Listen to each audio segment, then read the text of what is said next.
మేడ్చల్ జిల్లా కూకట్పల్లి నియోజకవర్గం ఫతేనగర్ డివిజన్లోని శ్రీ మల్లికార్జున స్వామి దేవాలయం చైర్మన్గా వి నరసింహరావు కమిటీ సభ్యులతో కలిసి ప్రమాణ స్వీకారం చేశారు.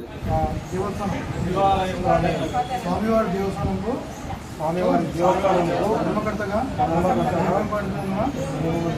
ధర్మకర్తగా విధి నిర్వహణలో సక్రమంగాను విశ్వాసపాత్రులను వంచనను లేకుండా న్యాయబద్ధంగాను విశ్వాసపాత్రులను విరోచన లేకుండా దేవస్థానము అభివృద్ధికి కృషి చేయగలను మరియు హిందూ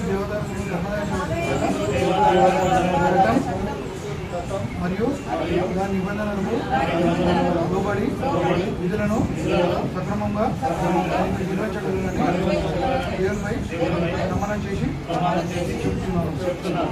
ధర్మకర్త రాజపాలన అని నేను ధర్మకర్తగా నాకు తెలిసినటువంటి కానీ లేక నా ఆమోదానికి చేయబడిన ఏ విషయంగానూ ధర్మకర్తగా విధి నిర్వహణలో అవసరాన్ని చూస్తే తప్ప ఏ వ్యక్తి కానీ వ్యక్తులకు కానీ పరోక్షం కానీ ప్రత్యక్షం కానీ తెలియచేటకు కానీ చెప్పుట కానీ చేయనని దేవునిపై ప్రమాణం చేసి చెప్పుచున్నాను.